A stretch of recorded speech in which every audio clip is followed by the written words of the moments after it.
Hola, hola, ¿me escuchan? Sí, ahí se escucha, profe. Sí, Buena, profe, volvió. Gracias, mil disculpas. No, lo que pasa es que, bueno, ustedes no saben que si ustedes creen que en Chile el internet es malo, no es porque no conocen el de Colombia. Mil disculpas. He tenido muchos problemas con este internet y lo he cambiado, lo han cambiado, bueno, yo no, aquí en la casa se ha cambiado varias veces y todos van igual. Vale, voy a regresar acá entonces a lo que estábamos hablando. Entonces estábamos diciendo que qué empresas o qué industrias pueden trabajar bajo estrategias tipo Chase o tipo Level. Alguien me decía que un restaurante, y sí, claro, por supuesto un restaurante tiene que implementar estrategias tipo Chase, porque no solamente es que puede ser que a través de la semana, seguramente muchos restaurantes tienen pics de demanda durante los fines de semana, pero también las cadenas o aquellos que venden comidas para diferentes horarios del día, desayuno, comida, almuerzo, tienen que adaptarse a la demanda a través del día. Entonces, claro, el restaurante es un excelente ejemplo para seguir una estrategia tipo Chase. ¿Cuál otro? Un hotel. Un hotel, la industria hotelera, y que es el ejemplo que hemos venido utilizando en clase durante todo lo que hemos explicado relativo a planeación agregada. Así que no vale mucho seguir allí explicando por qué un hotel. Pero ¿cuál otro? Uno más nos faltaría. Puse la industria agrícola de los temporeros. ¿De los qué, perdón? Temporeros. ¿Temporeros? Explícate, porfis. Industria agrícola, por ejemplo, cuando está la época de recolección de frutas, tienen que Claro. contratar. Claro, sí.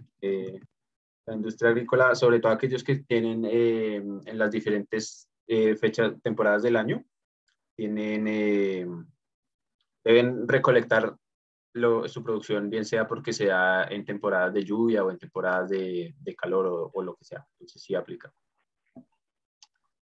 Vale, 3, ya tenemos 3. Un Ahora, centro de esquí. sí, perdón. Un centro de esquí también podría ser Chase. ¿Cuál? Un centro de esquí que Sí, claro. contratan gente en la temporada de invierno, ¿no? Sí. Y después la descontratan. Sí, válido también. Y tipo level más, pues aquí más fácil, porque acá tenemos todo lo que son commodities, claro, Coca-Cola. Uno que usamos así fue Coca-Cola, otro que usamos fue el pan. ¿Cuál otro?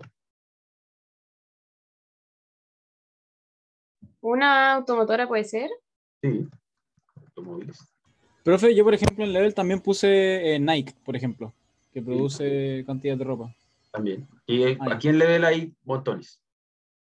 Son menos las que usan Chase que las que usan level. ¿Listo? Bien. Esa fue la primera parte. Pregunta B. Entonces decía, determine las tasas de producción para los sistemas de producción con y sin ruptura. Entonces, lo primero es que recuerden que nosotros calculábamos lo que era la demanda corregida, pero la demanda corregida en este caso pues es la misma demanda. ¿Por qué? Porque tenemos un stock de seguridad que es 0. Ese es 0. Y dado que el inventario inicial era 0, pues entonces acá la demanda corregida también va a ser 0, porque recuerden cuál fue la fórmula que utilizamos para la demanda corregida. Demanda corregida es la demanda del periodo T más el inventario de seguridad del periodo T menos el inventario de seguridad del periodo anterior. Como los inventarios son siempre 0, pues la demanda corregida es igual a nuestro pronóstico. Luego calculábamos los días acumulados y la demanda acumulada. Entonces acá era días y acá demanda y acá era esta más esta y acá era esta más esta.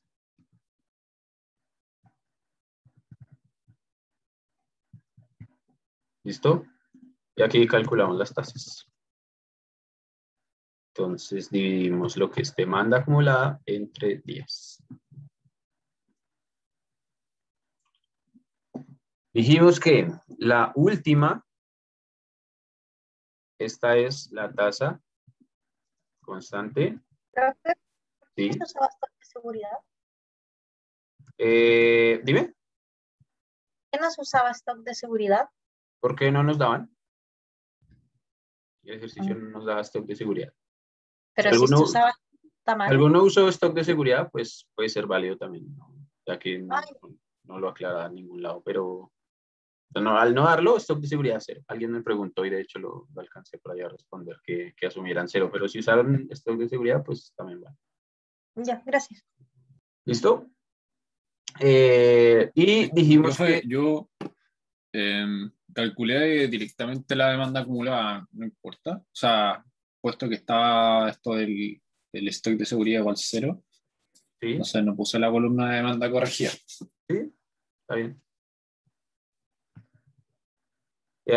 Listo, tasa constante sin ruptura y la tasa constante con ruptura dijimos que era el máximo de todas las tasas. En este caso el máximo es...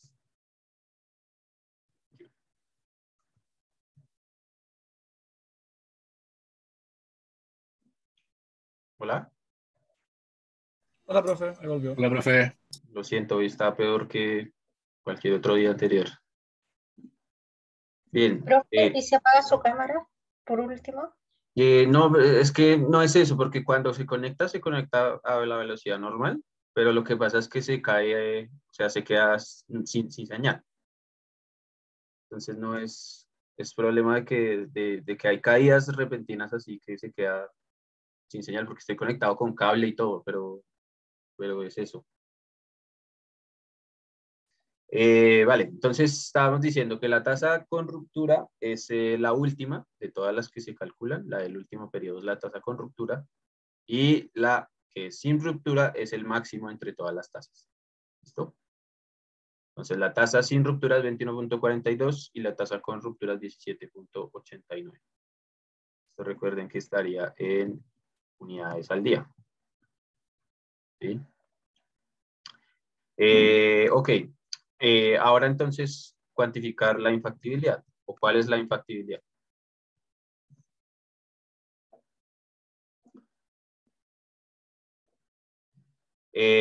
Ok, entonces, ¿por qué hay infactibilidad? Primero que todo. Pues vámonos aquí un segundo al control. Yo por lo menos, profe, calculé y después el tema de que usé 17 de promedio, 17 como y algo, ¿Sí? de producción promedio, y después se me hacía infactible porque al restarle el 12 me quedaba 5 como y algo en hora extra. Claro, Y exactamente. como el 5 como y algo era superior al 5, era infactible. Justamente. Nos dice que la máxima producción en horas al día son 12 unidades, se pueden fabricar en horas normales, y 5 en horas extras. Es decir, lo máximo que puedo fabricar en un día son 17 unidades. ¿Sí? Entonces, si nos vamos aquí de vuelta al Excel, pues el máximo de producción o la capacidad, capacidad de producción diaria es de 17, ¿sí? Correspondiente a horas normales más horas extra, ¿sí? Lo que puedo hacer en horas normales y lo que puedo hacer en horas extra. Entonces, ¿qué pasa? Al yo tener una tasa que con rupturas de 17.89 y sin rupturas 21.42, pues ambas sufren infactibilidad. Para la tasa, en el caso de la tasa con ruptura, la infactibilidad será 17.89 menos 17. Es decir, que diariamente me estaría haciendo falta fabricar 0.89 unidades para que al final de las 4 semanas logre satisfacer la demanda.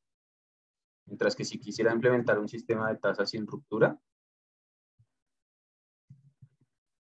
lo que sucede es que me estoy quedando corto diariamente en 4.42 unidades. ¿Sí? Entonces esto es, estas dos cosas significan que hay déficit de producción. ¿Sí? Repito, ¿por qué? Porque en el caso de tasa constante con ruptura necesito fabricar 17.89 unidades al día, pero mi capacidad es de 17. Me quedan haciendo falta 0.89. Y en el caso de sin ruptura, son 4.42 unidades que no puedo fabricar, dado ese límite de producción. ¿Listo? Estas son las cantidades que tenían que salir allí en el punto C.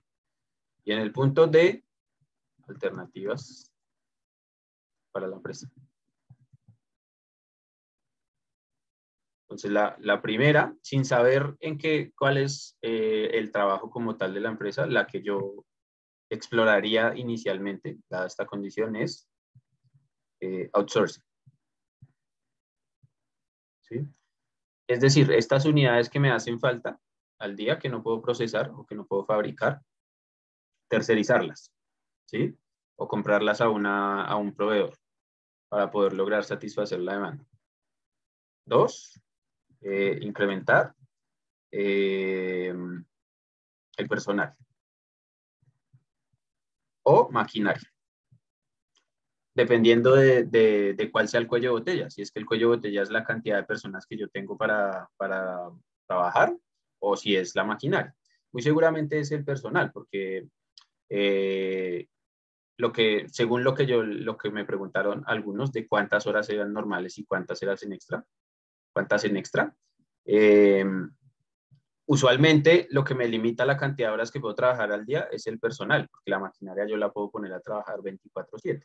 Entonces, seguramente si asumiendo eso, lo que uno podría pensar es que lo que se requiere es más personal, ¿sí?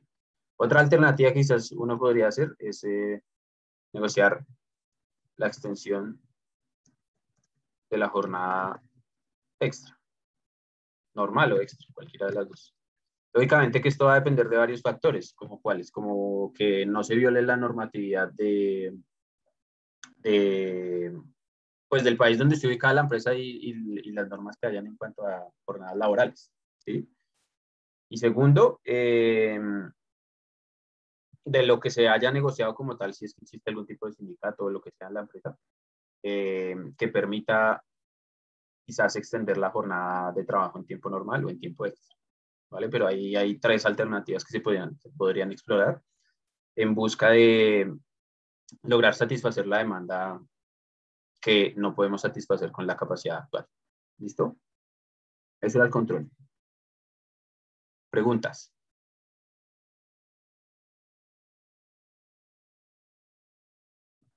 ¿No? Ok, entonces estamos en Profe, la hora. disculpe, ¿es necesario haber agregado toda la alternativa o con una de las 3 bastaba? Pues yo hubiera esperado aunque sea 2, pero una, bueno, voy a valer una. Ya, ok. Listo. Vale, entonces estamos ahí en la hora de break. Vamos a cortar aquí y volvemos en la segunda parte de la clase con la introducción de conceptos para el tema de procesos. ¿Listo? Entonces regresamos en 20 minutos con esa teoría. ¿Vale? Nos vemos en un rato. Voy aquí a grabar y voy a compartir de una vez nuestro bloc de notas donde solemos trabajar. Y procesos. Vale. Nos vamos a meter al tema de procesos. Bien, entonces, para esta parte del curso, vamos a estar haciendo esto que dice acá, evaluación de capacidad, pero antes de meternos en mucho detalle sobre eso, voy a hacer una pequeña introducción como lo que hemos estado haciendo al principio de cada tema. Entonces, para posicionarnos un poquito respecto a lo que hemos venido haciendo, entonces recuerden que nosotros vimos que había una pirámide.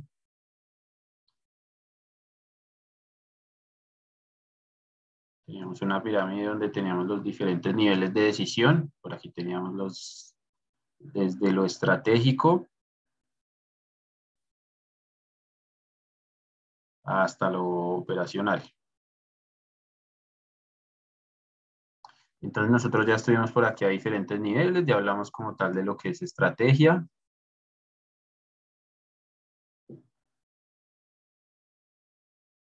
Luego nos metimos por acá en la parte que llamamos lo que era pronósticos, que esto estaba muy cerca a la planeación estratégica, porque de los pronósticos que me dice al final cuánto va a ser mi demanda es de lo que depende toda mi táctica y mi operación.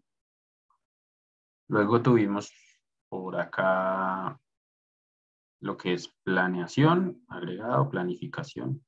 como quieran llamar.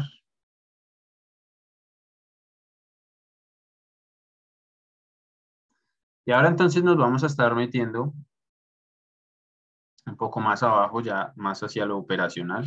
Pues vendría siendo como por acá, las decisiones que vamos a estar analizando ahora.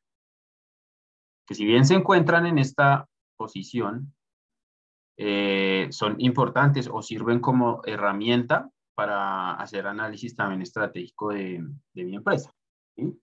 Y aquí lo que vamos a estar hablando es cómo funciona como tal lo que hace mi empresa, ¿sí? Es decir, vamos a analizar el proceso productivo, ¿vale? Y de ahí ya vamos a responder algunas preguntas importantes, ¿vale? Entonces, si ustedes recuerdan, cuando estuvimos aquí en el tema de planeación, nosotros respondíamos a dos preguntas. Si se acuerdan, acá lo que buscábamos era decir, ¿cuánto producir? Y la otra pregunta era, ¿cuándo?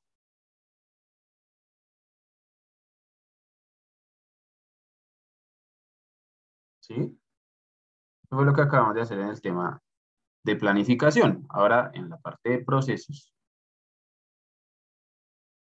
lo que vamos a estar dando respuesta es al cómo.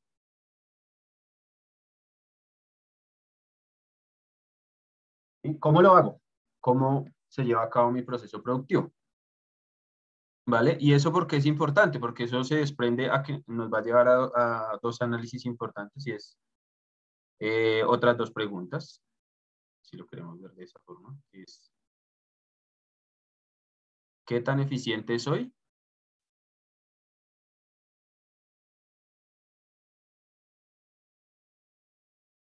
¿Y qué tan eficiente puedo ser?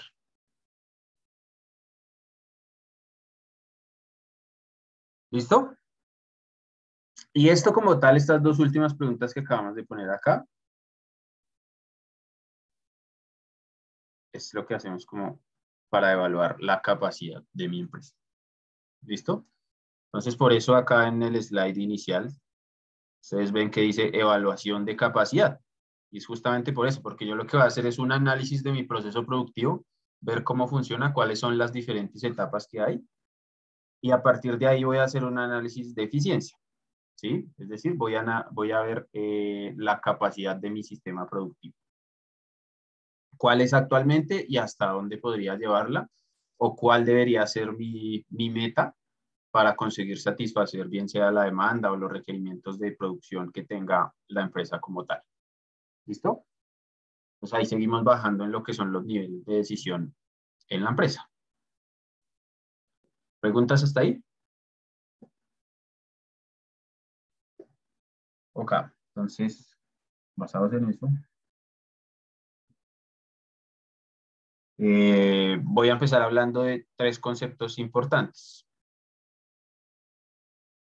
o tres formas en cómo producir, ¿cierto? Dijimos que esto es lo que vamos a responder. Y hay empresas que siguen diferentes modelos. Entonces vamos a ver tres modelos en lo que vamos a llamar cadena o línea de montaje.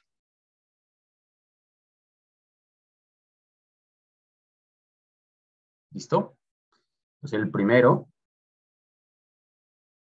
se llama el flow shop. El segundo se denomina el job shop. Y el tercero lo llamamos proyectos singulares. ¿Vale? Entonces, en el flow shop lo que yo tengo, o la característica principal del flow shop, es que la cadena de montaje es lineal. ¿Qué quiere decir que la cadena de montaje sea lineal? Que si yo quiero hacer un diagrama de cómo funciona el proceso productivo de mi empresa, yo lo que voy a encontrar es una serie de operaciones, operación 1, operación 2, digamos que tenemos 4, y el proceso productivo funciona de forma lineal. ¿Sí? Es decir, cualquier producto que yo fabrique bajo una línea, una cadena de montaje Flowshop, sigue esta secuencia de producción. Y son los pasos 1, 2, 3 y 4 en ese orden. Es imposible que yo tenga o que yo realice, fabrique el producto del que estoy hablando, saltándome alguna estación, ¿sí? Es decir, primero necesito pasar, si pensamos, qué sé yo, en el pan. Primero necesito, qué sé yo, fabricar la mezcla.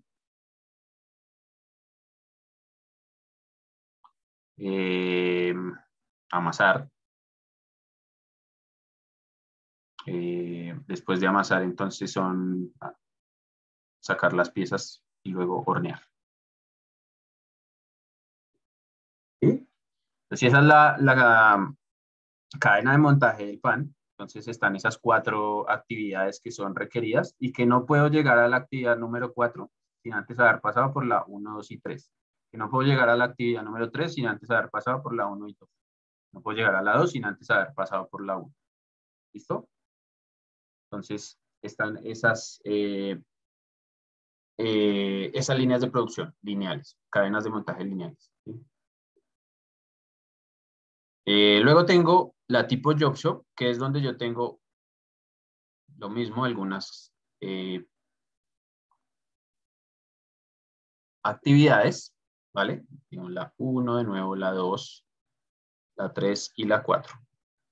Pero que lo que suele pasar en estas operaciones es que tengo diferentes productos. Usualmente la Job Shop funciona cuando uno tiene diferentes productos. Y lo que pasa es que algunos productos, entonces tendré alguno que funciona de esta forma. Luego quizás tenga otro que sigue este otro recorrido.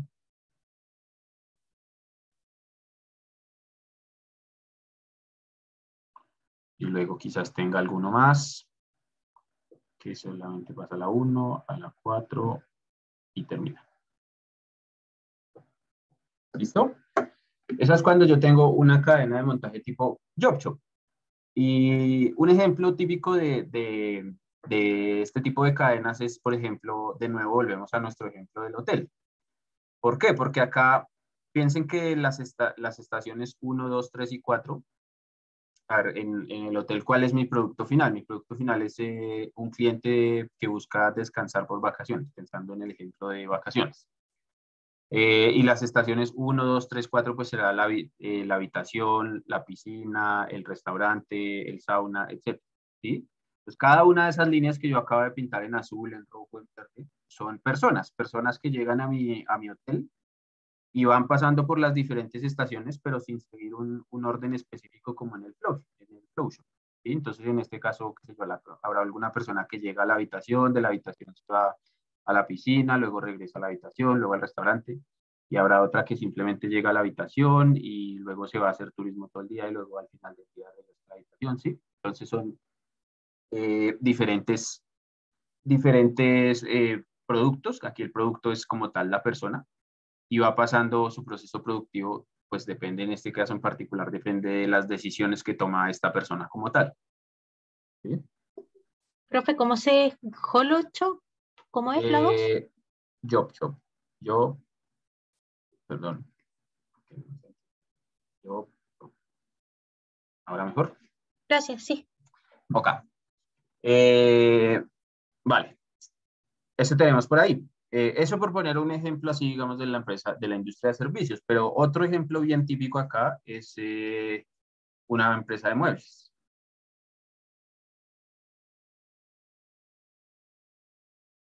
¿Cómo cuál? Una empresa de muebles, pues una empresa cualquiera. Simplemente acá lo que quiero resaltar es que una empresa de muebles, pues lo que puede tener es que fabriquen, por ejemplo, sillas, fabriquen comedores, camas y alguna otra cosa. No sé, pensemos en esos tres. Ya con esos tres es suficiente. ¿Y qué pasa? Que en estas empresas lo que usualmente uno ve es que tienen una estación de corte, una estación de armar, donde se arma el producto como tal, otra estación de tapizado, otra estación de pintura, ¿sí? Y cada uno de estos productos va pasando en diferente secuencia por estas estaciones. Entonces, por ejemplo, las sillas podrían ser la línea azul, los comedores podrían ser la línea roja y las camas la línea verde. ¿Sí? Entonces, este es un ejemplo bien típico de una empresa que trabaja bajo esquema JobShop, ¿vale? Entonces, repito, la diferencia entre FlowShop y JobShop es que en el FlowShop es completamente lineal. Las actividades o las operaciones que se realizan son en secuencia para transformar mi materia prima en el producto final. Y en el JobShop lo que tengo son estaciones de trabajo y de acuerdo al producto que yo estoy fabricando, pues siguen una secuencia particular. ¿Vale? Y en los proyectos, bueno, antes de meternos a lo que son los proyectos singulares, pues podemos resaltar que acá en el FlowShop lo que uno tiene, pensando, relacionando esto con lo que vimos en estrategia, es que los productos que trabajan con FlowShop en general son aquellos que siguen una estrategia de make to stock. ¿Sí?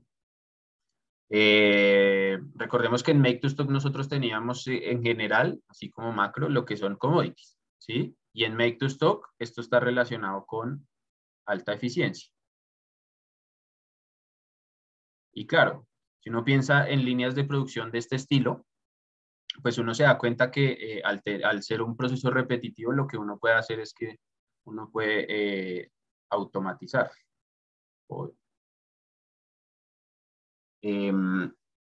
hacer mi proceso más eficiente, dado que es tan repetitivo, yo puedo implementar diferentes estrategias que hacen que sea muy eficiente a la hora de fabricar productos. ¿Sí? Cuando nos vamos a algo de tipo JobShop, estamos algo más en Build to Order.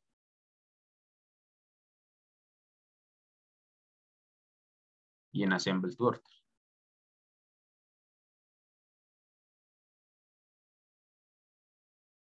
¿Sí?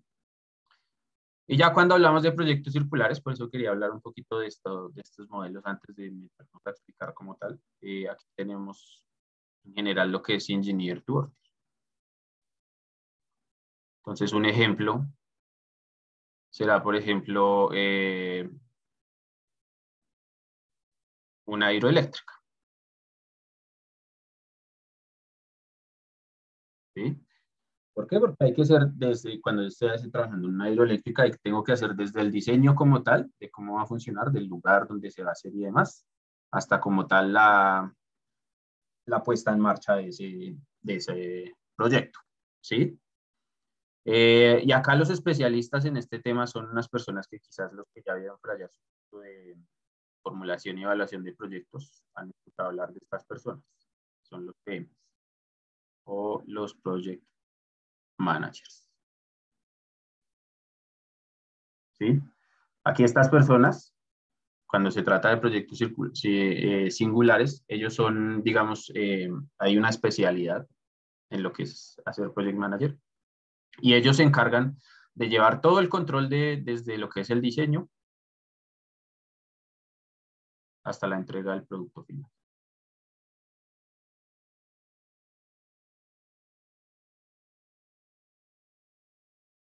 Y dado que este tema de proyectos singulares es tan particular o dependiente de cada proyecto, pues nosotros no lo vamos a estar tocando, ya que vamos a estar haciendo análisis de capacidad en cosas que son más estándar, y pues los que tenemos a la mano para realizar análisis son los que son de tipo JobShop y tipo FlowShop.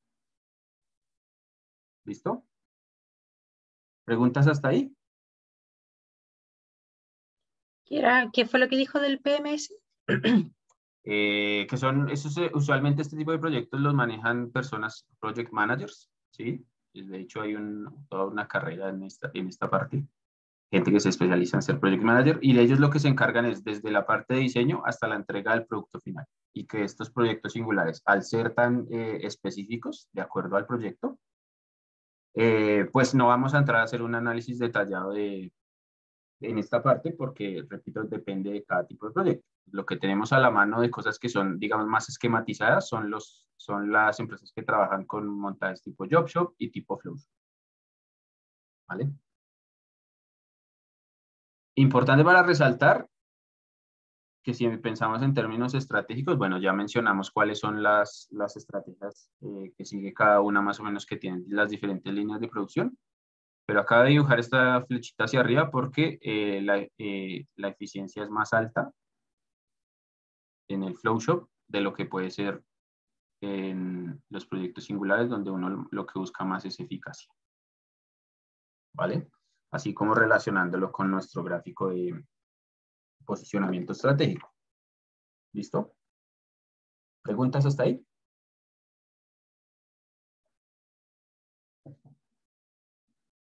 Ok. Entonces con eso voy a irme acá. Otros conceptos que son importantes. Luego voy a pasar un poquito aquí sobre los slides, pero antes quiero introducir estas cosas que son bien importantes. Entonces seguimos hablando acerca de cómo funciona la producción en las diferentes empresas. ¿Listo? Entonces vamos a tener 4 cosas importantes acá, o cosas, conceptos que lo vamos a llamar 4 keys. ¿Vale? Como llaves. Entonces la primera de ellas nos va a servir para entender cómo esta parte de procesos impacta la estrategia de la empresa. ¿Listo? Entonces, claro, si nosotros pensamos en esto que acabo de mencionar acerca de que un modelo tipo Flowshop es más eficiente que un JobShop, entonces uno en términos estratégicos lo que siempre le gustaría tener son cadenas de montaje tipo Flowshop.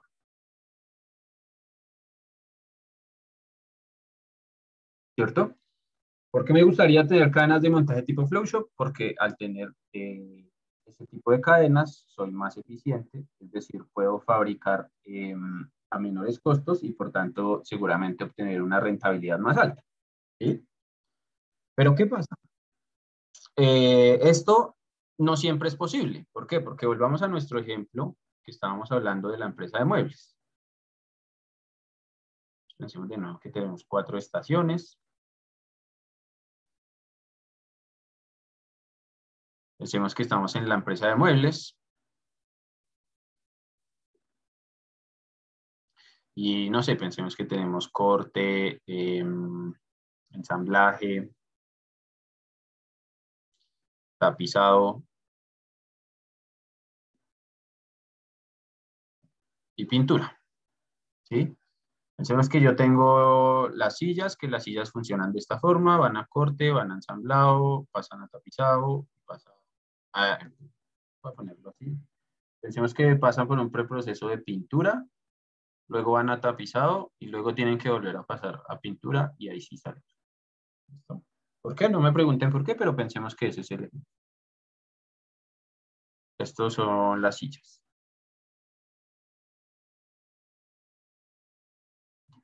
Luego pensemos que estamos en las camas y que las camas siguen el siguiente proceso. Entonces van a corte, luego pasan a un proceso de pintura, luego pasan a ensamblaje y de ahí sale.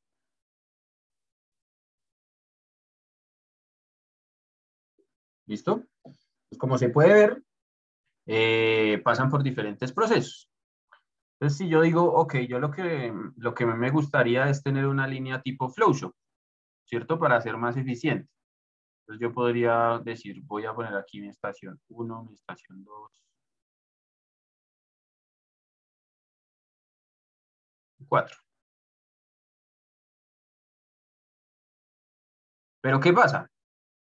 Al yo convertir mi proceso en lineal, ¿vale? Puede ser que me conviertan más eficiente al hacer actividades de corte, ensamblaje, tapizado y pintura. Pero como tal, si pensamos, por ejemplo, en las sillas, veamos que esto no tiene mucho sentido. ¿Por qué? Porque yo tengo que hacer corte, ensamblado, y en el momento que estoy en ensamblado tengo que ir a pintura. Entonces, como tal, la silla requeriría hacer lo siguiente. Tendría que pasar por aquí, luego tendría que venir atrás, y luego volver a avanzar hacia acá. ¿Sí? Y si pensamos en términos de las camas lo que tendrían que hacer es, una vez llegan al corte, lo que hacen es saltarse hasta pintura, regresar al ensamblaje, y de ahí sí salir. Entonces, ¿qué es lo que quiero señalar con este ejemplo?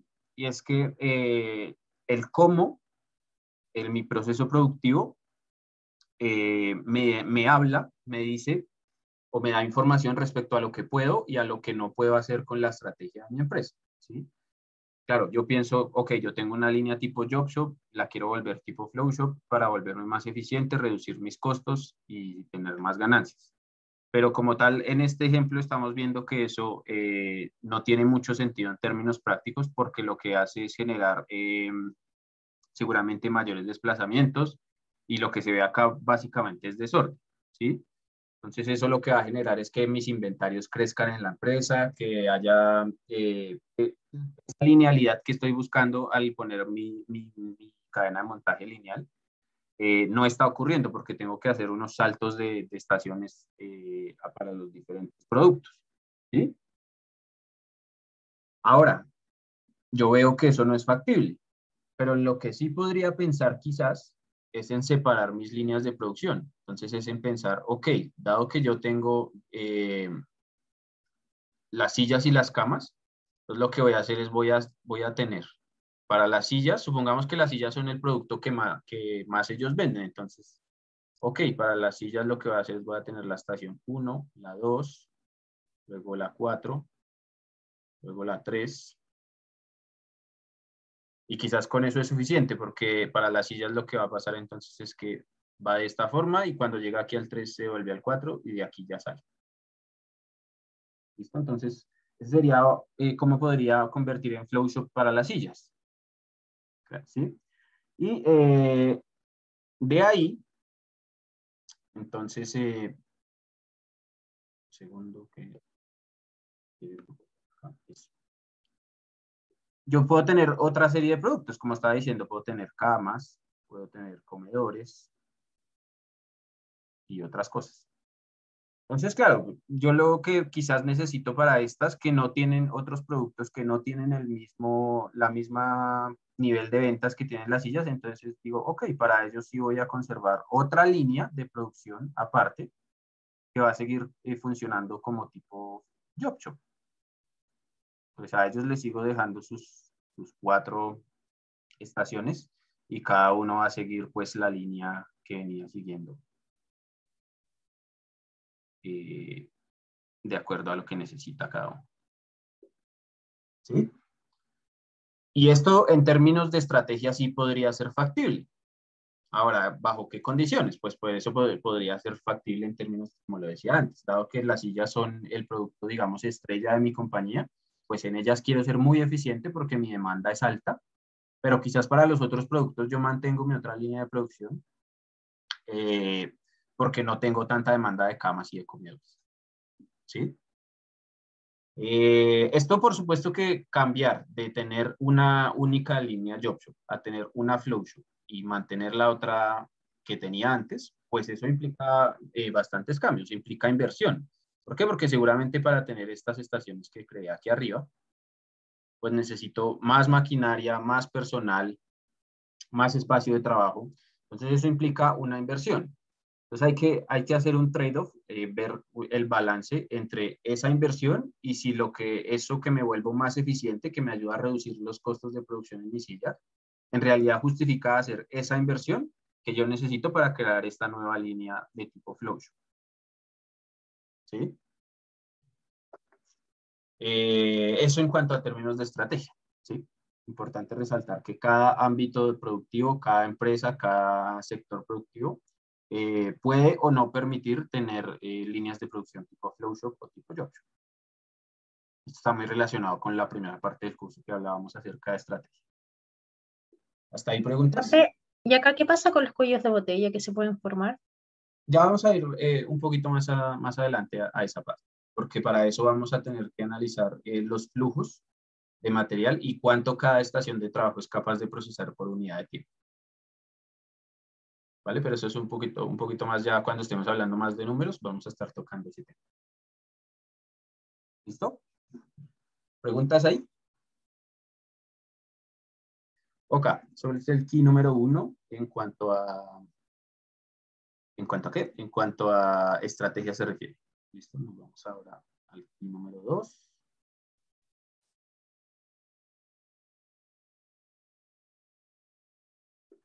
Y aquí en el key número 2 vamos a decir que nosotros, es bien importante porque aquí lo que vamos a diferenciar es entre estadísticas temporales y estables en el tiempo o permanentes. Y para esto me gusta usar este ejemplo, y es que en investigación de operaciones, para los que vieron su curso de investigación de operaciones, vieron una cosa que se llama teoría de colas. En teoría de colas lo que uno hace es analizar qué pasa cuando yo tengo unos ciertos servidores que atienden a unas personas que están haciendo cola esperando recibir un servicio.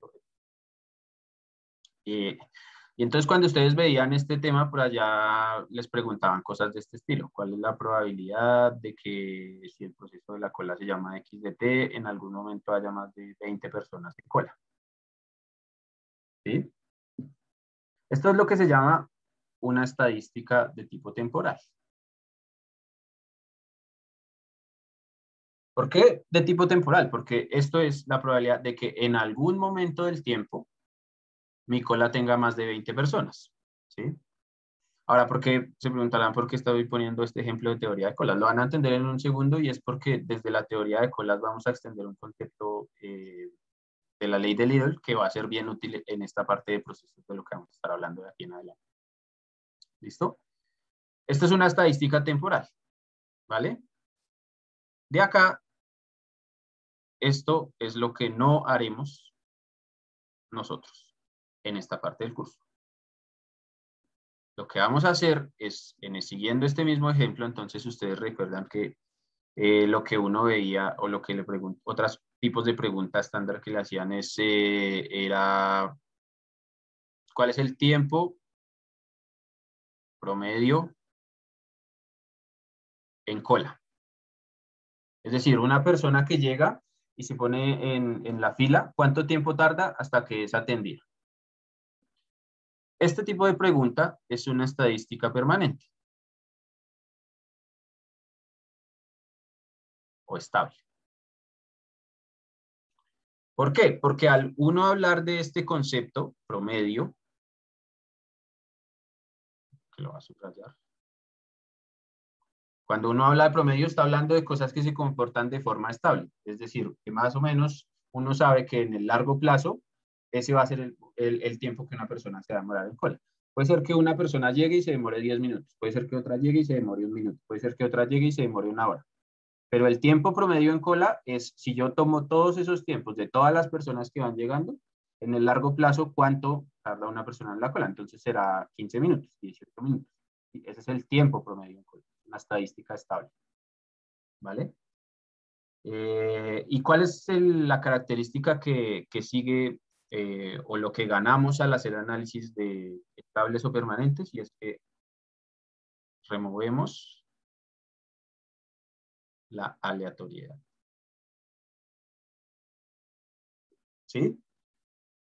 ¿Y dónde se ve? Pues claro, porque yo acabo de poner aquí este ejemplo de estadística temporal que era una probabilidad. Una probabilidad, pues como su nombre lo indica, tiene que ver con cosas que son aleatorias. Mientras que hablando de tiempo promedio en cola, estoy hablando de una estadística estable donde por ningún lado tengo probabilidad o cosas que son aleatorias, sino cosas que son estables en el tiempo. ¿Sí? Por eso son estadísticas estables.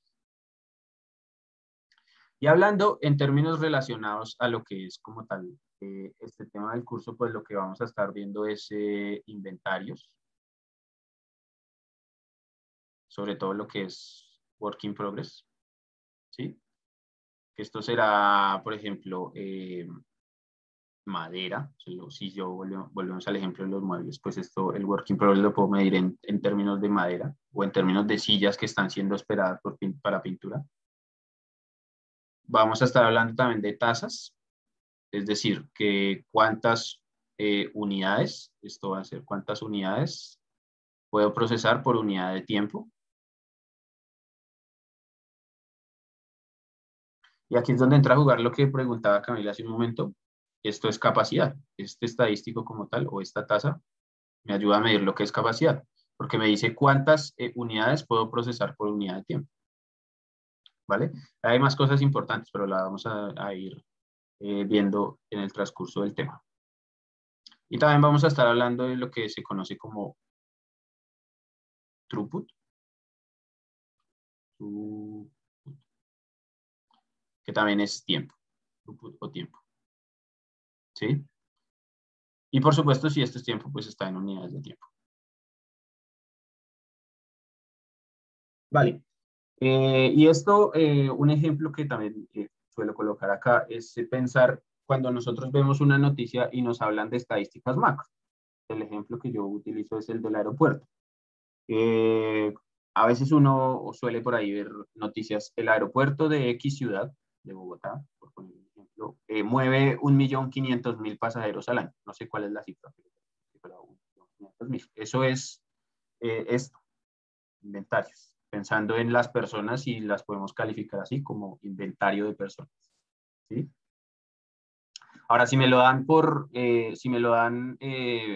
unidad de tiempo, me dicen, mueve 1.000 pasajeros a Europa por día. Es lo que me están dando. ¿Sí? Porque me están diciendo unidades por unidad de tiempo. ¿Sí? Y cuando nos hablan de tiempo también se ven cosas del estilo de lo que uno busca redondear una cifra. Entonces, por ejemplo, lo que nos dicen cada mes o cada 3 días, algo que está en tiempo, yo muevo un cierto número de pasajeros, no sé, 100.000 pasajeros. Entonces, cada 27 días muevo 200.000 pasajeros. Esto es algo que está en términos de tiempo. ¿Sí? Justamente me están diciendo algo que pasa en cierta temporalidad y me pueden decir que es para mover cierta cantidad de pasajeros, cierta cantidad de material, cierta cantidad de unidades. ¿Listo? Pero esos son estadísticos promedio, ¿sí? Es decir, en el largo plazo. Repito, volviendo a este ejemplo del aeropuerto, puede ser que en un día viajen 2.000 pasajeros y puede ser que eso en un lunes, pero puede ser que en el sábado se muevan en promedio 8.000 pasajeros, ¿sí? Eso no nos va a interesar en este tema que vamos a estar tocando, porque en lo que nos vamos a centrar es en estadísticas macro, que nos sirven para tomar decisiones en el largo plazo, basados en promedios. ¿Listo? Es decir, aquí nos olvidamos un poquito de cosas como lo que veíamos en pronósticos donde hablábamos de estacionalidad y fenómenos de ese estilo. Aquí hablamos de promedio, cosas que se comportan más o menos estables en el largo plazo. ¿Listo? ¿Preguntas ahí?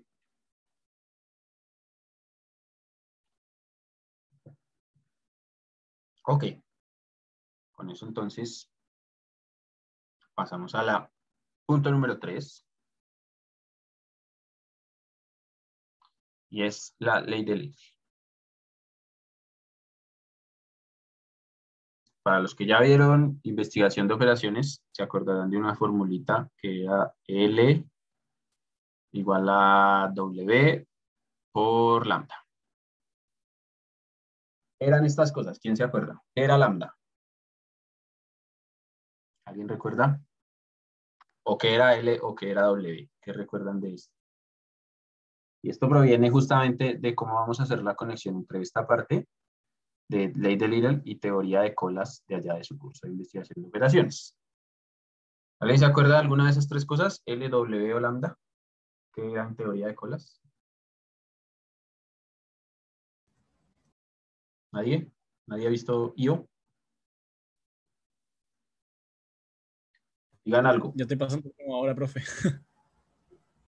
Entonces no van a haber visto todavía porque colas es lo último del curso. ¿Alguien que ya lo haya visto? ¿Se acuerda? ¿Tiene idea? ¿Ni idea? A ver, yo les digo una a ver si se acuerdan de las otras. L es el, bueno, W quizás. W es el tiempo en el sistema. Hay dos fórmulas, esta y cuando uno dice LQ igual a WQ por lambda. Cuando uno habla acá, esto es tiempo en el sistema, en esta fórmula, y en esta WQ es el tiempo en cola. ¿Alguien que haya visto IO se acuerda de alguna de las otras dos, de L o de lambda, que son? ¿Nadie? WQ por lambda. Bueno, L es, en esta fórmula es el número de personas en el sistema. Y estos son promedios, tiempo promedio en el sistema, número de personas promedio en el sistema, aquí tiempo promedio en cola, aquí número promedio de personas en cola. Y lambda es la tasa de llegada. Esto usualmente lo que nos dicen es llegan 10 clientes por hora o cosas de ese estilo. 5 clientes por minuto. 200 clientes al día, etcétera. ¿Vale? Entonces eso es lo que nos dicen ahí. Y esto tiene sentido dimensionalmente. Si nosotros hacemos el análisis dimensional, esto está en, si pensamos en colas que manejan personas, estos serán clientes, ¿cierto? ¿Cuántas personas hay en el sistema? Yo lo mido en clientes o en personas. W, si es tiempo, entonces esto será en unidades de tiempo, lo que sea, días, minutos, horas. Y lambda, noten que lo acaba de decir acá, clientes por hora, es decir, clientes por unidad de tiempo. Entonces, claro, cuando yo multiplico W que está en tiempo por lambda que está en clientes partido en tiempo, pues obtengo algo que me da. ¿Listo? Pues esto lo vamos a estar usando ahora en nuestro curso y lo vamos a usar no con la misma notación. Déjenme recordar. Es I igual a T multiplicado por R. ¿Listo? Y aquí al lado le voy a poner su símil en teoría de colas. I es lo que antes era L. T es lo que antes era W. Y R es lo que antes era lambda. Entonces, I se mide en unidades, T se mide en tiempo y R se mide como una tasa. ¿Listo? Y esto es más como una generalización porque aquí nosotros no solamente vamos a estar hablando de clientes, sino que en general I se va a medir en unidades de algo. Entonces, repito, puede ser madera, pueden ser sillas, puede ser mano de obra, incluso puede ser dinero. ¿Sí? Entonces, I generaliza muchas cosas. Y claro, pues dependiendo de las unidades que tenga ahí, pues la tasa va a estar dada en alguna de esas cosas, por ejemplo, mano de obra por unidad de tiempo. Pues, por ejemplo, una tasa que me podrían dar es la cantidad de personal que yo tengo disponible al día, y eso sería una tasa. Me dicen, usted cuenta con 5 operarios en el área de corte por día. Eso es una tasa. ¿Sí? Así vamos a tener diferentes ejemplos, pero los vamos a ir tocando punto por punto. ¿Listo? Y eso, repito que esas 3 cosas nos van a servir conectando con lo que decíamos en el punto, en el key número 1. Nos van a servir para hacer análisis de cuánto inventario tengo en proceso, work in progress, de tasas, que dijimos que las tasas se relacionan íntimamente con lo que es capacidad, porque me hablan de cuánto yo puedo procesar por unidad de tiempo. Y también del throughput.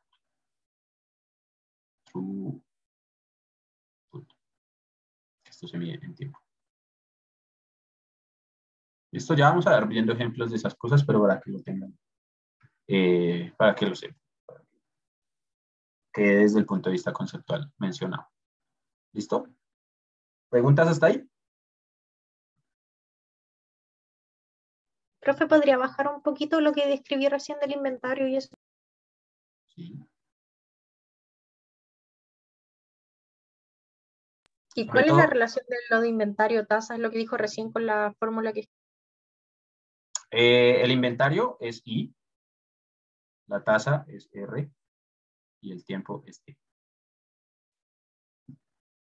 ¿Vale? Pues siempre lo que vamos a tener es que vamos a de alguna u otra forma inferir o nos van a dar dos elementos de esta fórmula y queremos hacer calcular el tercero para tener algún tipo de estadística. Y ahorita vamos a hacer algunos ejercicios simples que van a servir como ejemplo para entender un poquito más sobre esto. ¿Listo? Pero esto es más como conceptualmente qué significa cada cosa. ¿Listo? Vale. Por último, aquí número 4, de nuevo relacionado con lo que es teoría de colas, aplicado a este tema. Recuerden que uno cuando estaba ya haciendo teoría de colas, los que lo han visto, los que no lo han visto, pues no lo saben, uno le dan, calcula una cosa que es el ρ, que es lambda partido en mu. Y recuerden que lambda es la tasa de llegadas, que por poner un ejemplo, digamos que es 10 clientes por hora. Y mu es lo que llamamos la tasa o lo que se llama tasa de servicio, que es cuántos clientes puedo yo atender por hora. Entonces aquí será, no sé, 8 clientes por hora. Pues si esto es 10 y esto es 8, pues ρ será 10 sobre 8 o esto es 1.2, ¿cierto? ¿Qué se ve? Que la tasa de llegadas es más alta que la tasa de servicio. Llegan 10 clientes por hora, pero yo solamente puedo atender 8 clientes por hora. Eso significa que si mi sistema yo lo dejo funcionando eternamente, pues lo que va a pasar es que mi cola se va a volver infinita. Porque cada hora yo puedo atender 8, pero me llegan 10. Es decir, cada hora mi cola crece 2 unidades, 2 clientes. En promedio, ojo, todo esto es en promedio. ¿Sí? Porque esto es un modelo probabilístico. Entonces, claro, tener un ρ mayor a 1 significa que, olvido el término exacto matemático para esto, pero es que el sistema explota, si uno lo piensa en términos prácticos. ¿Por qué? Porque la gente llega más rápido de lo que yo la puedo atender. ¿Cierto? Hay dos cosas. Entonces acá lo que uno asume para poder trabajar en teoría de colas es que el sistema es estable solamente cuando ρ es inferior a 1. Es decir, esto funciona si es que yo puedo atender a la gente más rápido de lo que ella llega. Entonces, si llegan 10 clientes por hora, yo debería ser capaz de atender más de 10 clientes por hora. ¿Vale? ¿Y qué pasa cuando ρ es igual a 1? Matemáticamente, el sistema es inestable. ¿Sí? Eso en cuanto a la matemática como tal se refiere. Si es 10 clientes por hora en la tasa de llegada y 10 clientes por hora en la tasa de servicio, el modelo matemático, la estructura, toda la parte que hay detrás de la construcción del modelo es inestable. Es decir, la inferencia que uno hace de la longitud de la cola, el tiempo en cola, etcétera, no es válida si es que lambda y mu son iguales. ¿Vale? Ahora, en nuestro caso, asumimos que siempre la tasa de llegada para la parte de procesos, la tasa de llegada es igual a la tasa de salida. Es decir, esto es asumir que ρ es igual a 1. Es decir, nosotros aplicamos la ley de Little, la fórmula de I igual a R por T, asumiendo que esto. Si uno hiciera eso en teoría de colas, está haciendo algo que es erróneo. ¿Por qué? Porque para trabajar en teoría de colas y aplicar ley de Little, tiene que pasar que ρ sea menor a 1. ¿Listo? Para que el sistema sea estable. Ahora, ¿por qué nosotros en esta parte asumimos que ρ es igual a 1 y aplicamos la ley? Porque de una u otra forma, yo consigo que mi tasa de llegada sea igual a la tasa de salida. Y eso en términos prácticos, ¿qué significa? Que si yo estoy, de nuevo en el ejemplo de la cola, si estoy en una tienda donde llegan 10 clientes por hora, pero yo atiendo a 8 clientes por hora, pues eso sí, en el largo plazo es inestable o el sistema explota porque llegan más rápido de lo que los puedo atender. Pero, ¿qué pasa? Que en la práctica yo tengo mi almacén abierto durante 4 horas, 6 horas, 8 horas. Entonces, por más que la gente se acumule, al final yo cierro mi local, termino de atenderlas y después cierro como tal, ¿sí? Entonces, de una u otra forma, yo hago que toda la gente que llegó salga, ¿sí? Otro ejemplo podría ser que si yo no tengo suficiente capacidad, por ejemplo, si estamos en el ejemplo de fabricación de sillas, y yo necesito fabricar 20 sillas por hora, pero mi capacidad en tapizado es de 15 sillas por hora, entonces, claro, mi sistema es inestable porque la tasa de llegada es más alta que la tasa de salida, ¿sí? Pero ¿qué hace uno en ese caso? En este caso lo que uno puede hacer como acciones correctivas es tercerizar o contratar más personal o hacer alguna corrección en el modelo físico o en la estructura, ¿sí? Para hacer que funcione, que la tasa de llegada sea igual a la tasa de salida. ¿Listo? Eso en cuanto a términos matemáticos que asumimos y cómo hacemos que, a pesar de que asumimos algo que en teoría de colas no funciona y que es la teoría base que estamos usando en esta parte del curso, ¿por qué en términos prácticos, es decir, en términos de la vida real, por qué sí funciona? ¿Listo? ¿Preguntas? Ok. Esos son los 4 elementos clave de esta parte de procesos. Entonces, para hacer un sumario, en términos de estrategia, esta parte de cómo funciona mi proceso productivo me habla acerca de si yo puedo ser más eficiente o menos eficiente, o qué aspectos debo considerar a la hora de intentar convertirme de job shop a flow shop, o pasar de ser más eficaz a ser más eficiente. Key número 2, calculamos estadísticas estables en el tiempo, ¿sí? Es decir, análisis macro, promedios, ¿vale? Y número 3, extendemos la ley de Lidl para hacer análisis de inventario, capacidad y throughput. Y número 4, asumimos que tasa de llegada igual a tasa de salida. ¿Listo? Vale. Y ahora sí, entonces voy a venir un poquito aquí sobre los slides para que veamos algunos ejemplos. Lo primero que tenemos acá es la fórmula de Lidl. Vamos a leer un poquito lo que dice. Dice, antes de empezar el tema de capacidad, conviene analizar y entender las relaciones entre inventario, tiempo de proceso y tiempo en sistema. Inventario son las unidades en el sistema, que es lo que estaba diciendo. Los clientes que tengo, las personas que están ahí. Tiempo de proceso, ¿cuánto tarda en elaborarse una unidad? ¿Sí? Eso es, el throughput es cuánto tarda en elaborarse una unidad. Y el tiempo en el sistema, ¿cuánto tiempo tarda en salir una unidad? ¿Vale?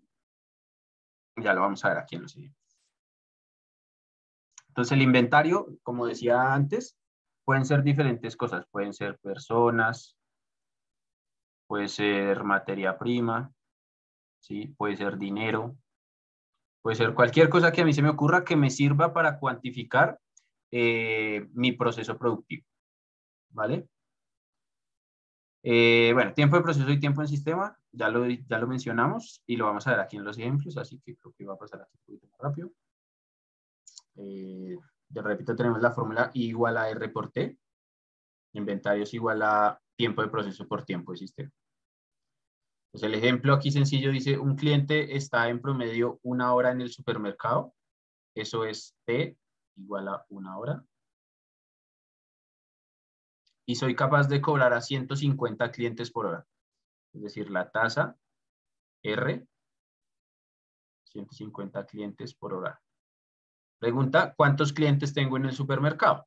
Entonces, si yo sé que mi fórmula es I igual a R por T, entonces esto es 150 clientes por hora que multiplica a 1 hora. Entonces, yo tengo en promedio 150 clientes en el supermercado. Así un ejemplo bien sencillo inicial de lo que es la fórmula. ¿Vale? Aquí está, soy capaz de cobrar a 150 clientes por hora. Entonces me están diciendo 150 clientes por hora. ¿Qué sería eso? ¿Qué dato es ese que me dan ahí? ¿Alguien? Y Recordemos que I está en unidades. R es tasa, es decir, unidades por unidad de tiempo. Y T, pues en unidades de tiempo. ¿Esto qué es? ¿Qué me están dando acá? 150 clientes por hora, R. es decir, unidades por tiempo. Es decir, esto es R. ¿Vale?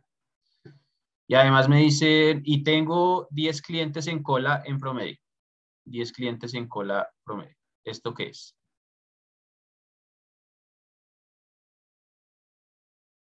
¿Qué son esos 10 clientes en promedio que tengo en cola? ¿Qué dato es? ¿En qué unidades está? ese sí que es la I. ¿La B? Esta sí es la I, porque esto está en clientes, que son las unidades. ¿Sí? Estoy midiendo acá en términos de clientes. Entonces, claro, me están diciendo, en promedio, mi inventario de personas o de clientes es de 10. ¿Sí? Entonces, claro, tengo I igual a 10 clientes, R igual a 150 clientes por hora. Y la pregunta me lo confirma, porque me preguntan cuánto tiempo. Es decir, me están preguntando T. ¿Cierto? Entonces, la incógnita es T. La pregunta, ¿cuánto tiempo está cada cliente en promedio en cola?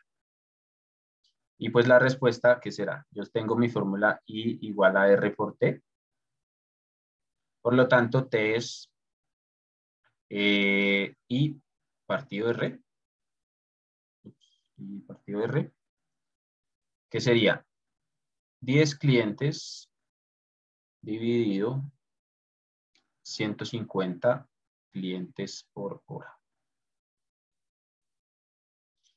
Entonces, esto es 1 partido 15 horas. Esto queda en horas.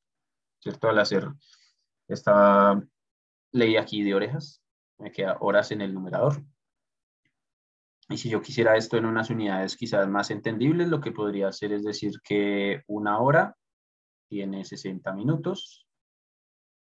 Por lo tanto, esto es 60 partido 15, sería 4 minutos.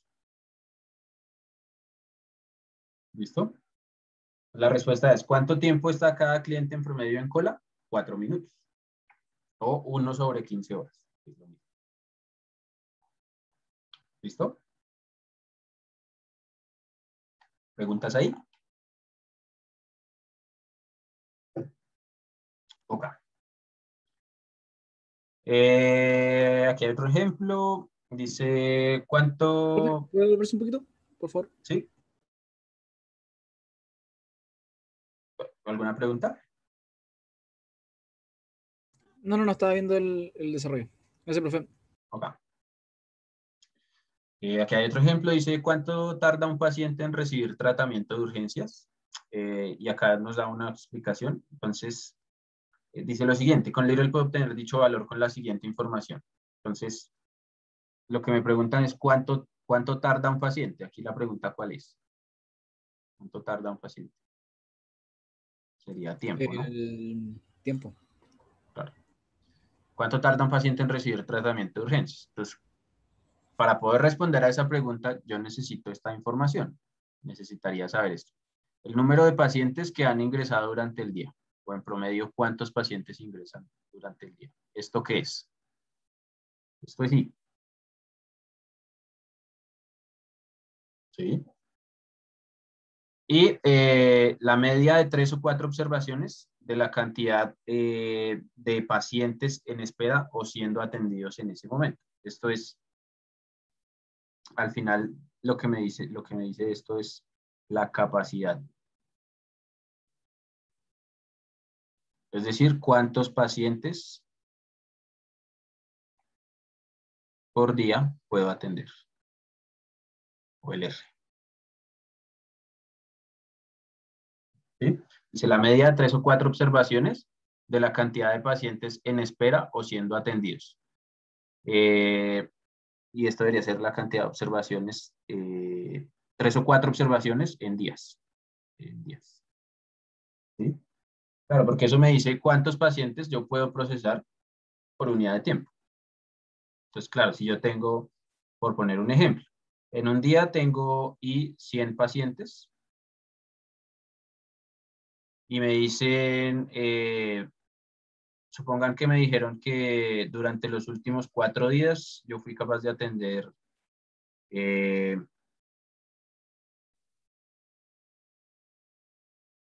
pensemos, es que yo quiero poner un número aquí que sea más o menos coherente. Test y partido R. Sí. 1000 pacientes en el día 1, 800 en el día 2 y 1200 en el día 3. Estos son días. Día 1, día 2, día 3. Entonces, claro, si uno sacara el promedio, pues aquí lo que hice fue poner valores para que esto me diera al final 1000 pacientes por día. ¿Sí? Pues si ese fuera el caso, ya tengo y ya tendría I, tendría R.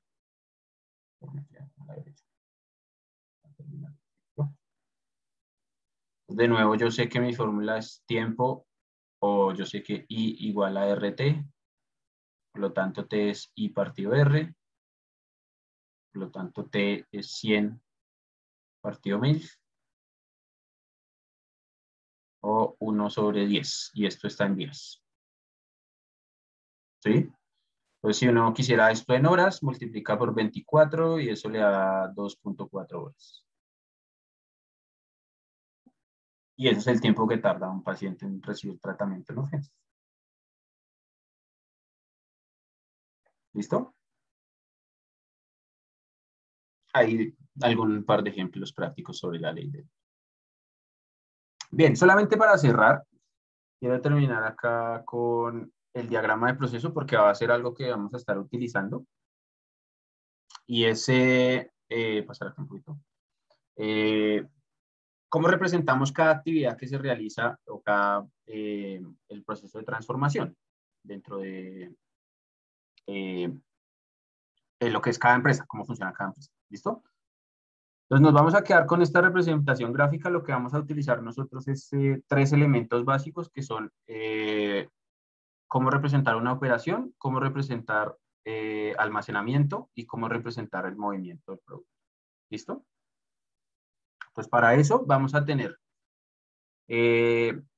las actividades se representan a través de cuadrados. Entonces recuerden que al principio cuando yo estaba mostrando las líneas de montaje traté de en cuadraditos poner las actividades, la actividad 1, la actividad 2, etcétera. ¿Sí? Entonces así vamos a representar cada actividad por cuadraditos. Con una variante que va a ser tener un cuadrado con una forma redondeada al final. Que lo que representa es que esa actividad tiene un retraso al final. Por ejemplo, esto sería el caso de cuando uno tiene una actividad de pintura. Porque, ¿qué pasa en pintura? Uno, después de que ha terminado de pintar, tiene que esperar una cierta cantidad de tiempo a que se seque. ¿Sí? Entonces, esta actividad, si es pintura, tiene un retraso dado por la cantidad de tiempo que uno tiene que esperar el secado de la pintura. ¿Vale? Importante acerca de las actividades, son realizadas por recursos como cuáles, como personas. ¿Quién pinta las sillas? Personas, personal, ¿sí? Por supuesto que esto añaden valor y son necesarias para el proceso de transformación. Y además vamos a saber que estas actividades tienen límites de capacidad. Entonces aquí lo que vamos a tener es, por ejemplo, en pintura, yo lo que podría tener es, aquí tendría una cantidad de personas que son capaces de pintar, supongan, N sillas por hora. ¿Sí? Entonces podría tener 3 personas que son capaces de pintar 8 sillas por hora, por ejemplo. ¿Vale? Esta información que acabo de poner acá va a estar relacionada con estos diagramas de actividad, el cuadradito o el cuadrado con forma redondeada al final. Ahora las flechas pues indican el movimiento del producto, ¿sí? Entonces si la estación 1 es corte, acá en este ejemplo que acabo de poner, esta flecha indica que después de haber cortado, se desplaza hacia pintura. ¿Listo? Ahora vamos, y por último tenemos el elemento de almacenamiento, que es este triángulo. Dice no tiene capacidad, pero tiene limitaciones. Entonces yo podría tener en este ejemplo,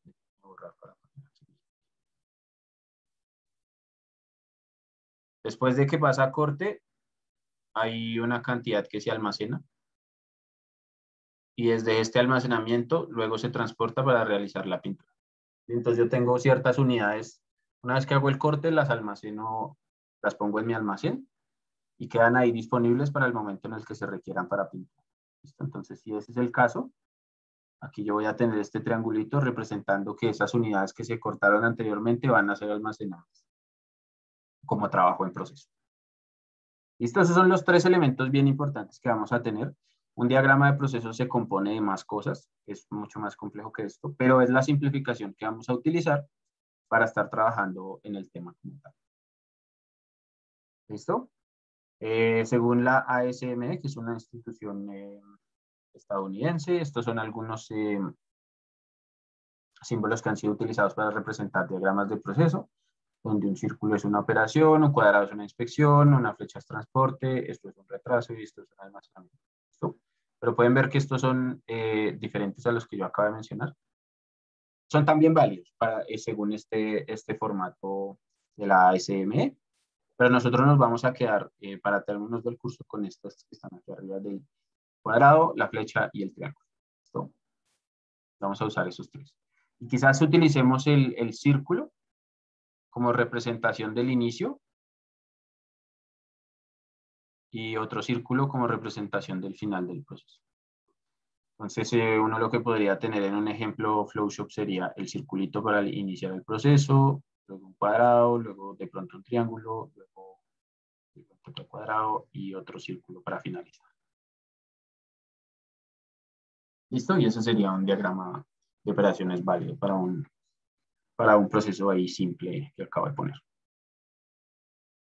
¿Preguntas ahí?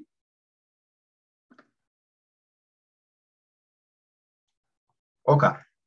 Entonces vamos a dejar hasta aquí por hoy. Con eso tenemos más o menos los ingredientes necesarios para lo que va a ser los ejercicios como tal de procesos y el análisis de capacidad para diferentes ejemplos que vamos a estar poniendo durante la clase que viene.